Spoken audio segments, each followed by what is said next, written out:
Well, I must tell you this. I was 17 years of age.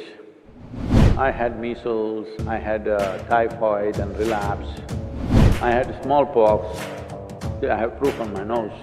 But when I was 17, I got a…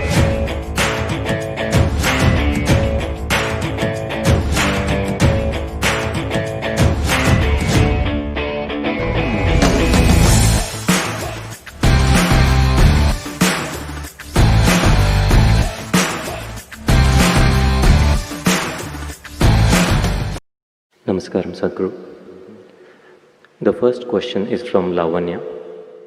Sadhguru, 2 days ago you said that virus doesn't want to kill you and your body is their habitat. A few people who claim they are intellectuals on Twitter are making fun of this statement out of context. Can you clarify, is this really true that virus doesn't want to cause death? Well, except human beings, no other creature wants to destroy its habitat.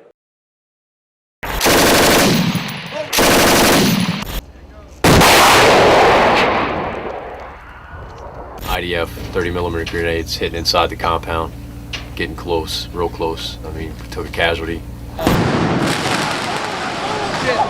I don't even know what to do.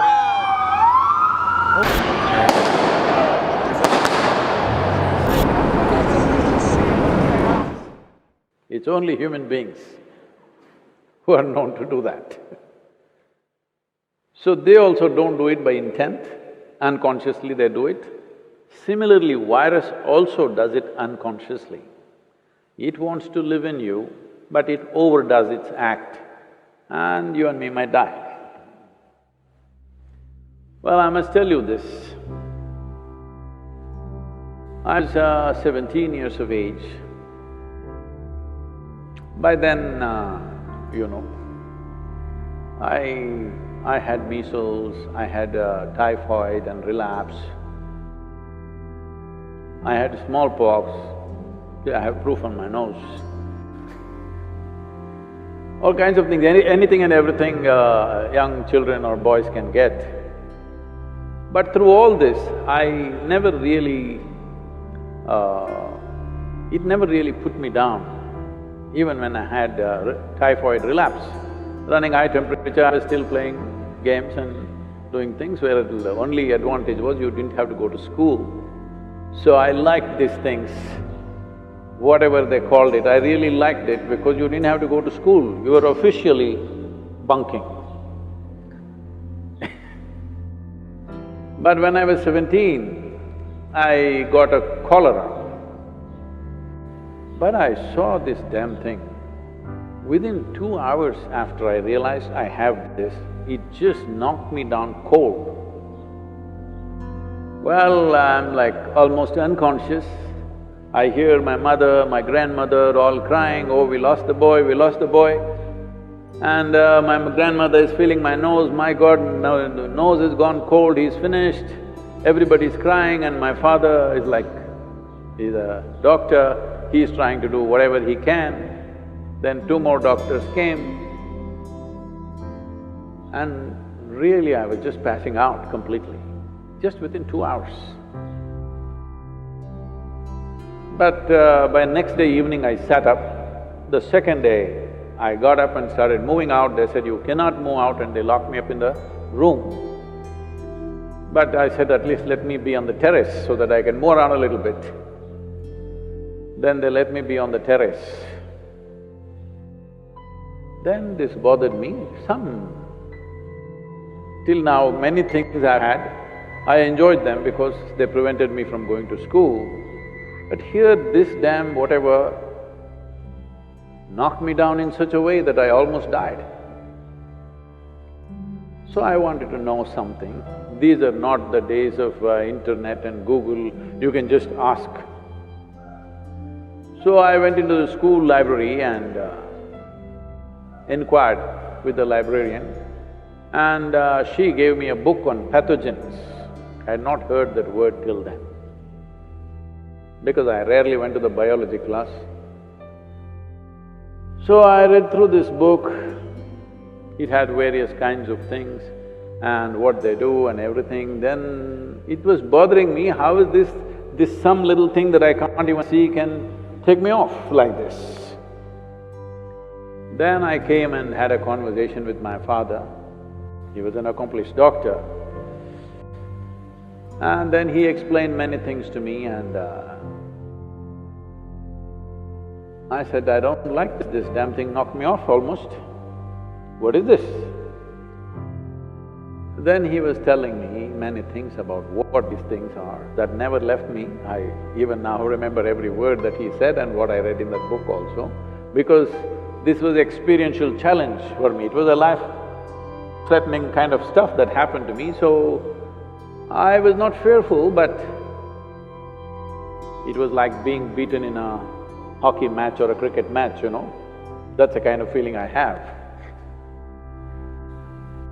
So, what are pathogens? Whether it's bacteria or virus, there are many varieties of them. One thing is, right now, for example, corona, see, it was living in the animals pretty well without killing any of them. Now it jumped onto the human being. And it's still doing the same thing what it was doing in some other animal. But we are not able to withstand and we are collapsing. Well, that also has been clearly established now. Most human beings whose immune systems are good, they are recovering. But those who have a weaker immune system are unfortunately becoming victims of this. What does it say? It simply says that it wants to live, but it lives so aggressively that we may die. Well, many scientists are talking about it, but even what I read at that time, I was only 17, I want you to remember this. Even then, it was explained, I don't remember the author's name, otherwise I would have quoted this.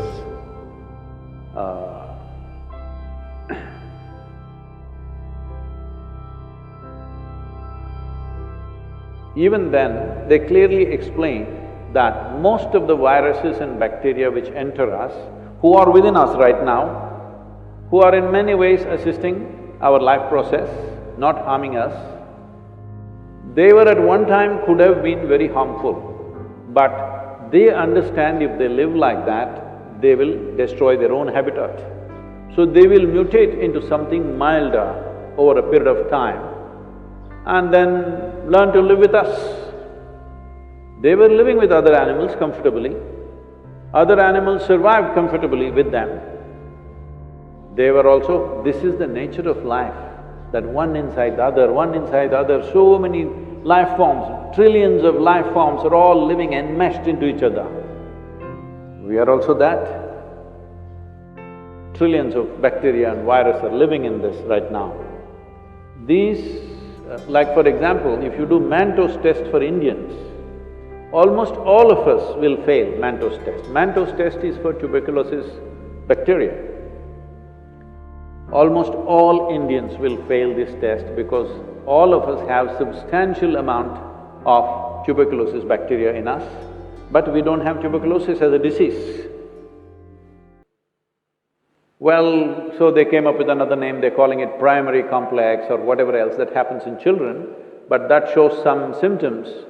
All of us have this bacteria, we will fail the Mantoux test, but we have no symptoms of tuberculosis in us because we have learned to live with them, they have learned to live with us. They know if they live too aggressively as we are living on this planet right now, they know they will lose their habitat. So they will mutate themselves to be milder life. So this is not some new rocket science, it's always been there, at least in the last 100 years it's been there. So, these people who claim to be intellectuals,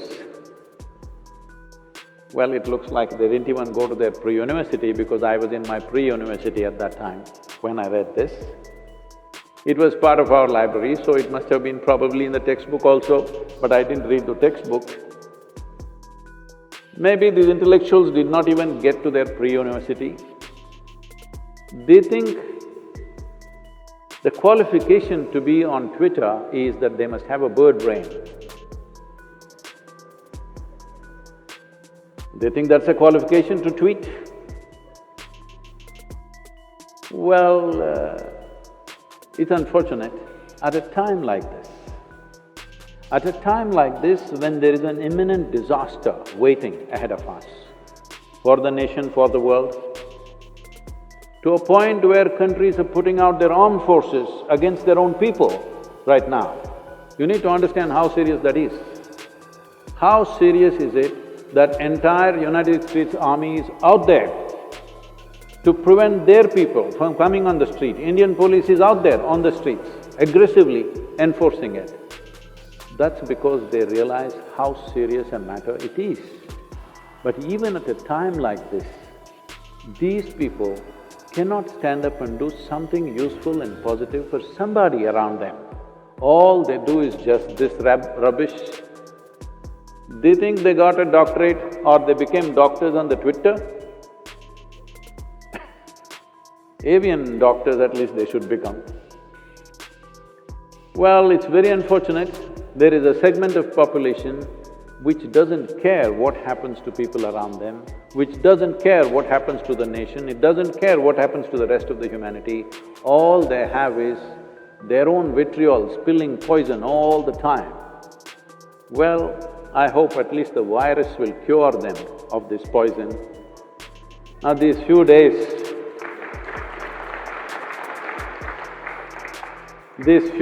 of being with themselves, I hope they stand up and do something useful. Please do something, whoever you are. I don't know who they are. Whoever you are who's talking this rubbish, please do something useful. What is this problem? I know what is your problem. I don't want to address that now. Right now, there is an imminent disaster. If we do not handle this situation right, we are heading for a major disaster where millions of lives could just get wiped out. When such a situation is there, all you can do is this. When I said this is not the time to go about criticizing our healthcare system or our health ministry, this is not the time.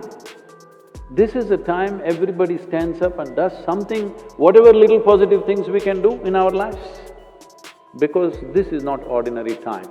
As a generation of people, we have never faced this kind of a situation. Let people understand this. We have never ever faced this kind of a situation. This is a bigger emergency than the wars you have had in your countries. This is a bigger emergency than anything that you have known. It can pass off without too much disaster if we behave responsibly and do the necessary positive action. This is what I request them also. It doesn't matter even if the size of their brain is that of a bird. Even birds can contribute, I'm saying.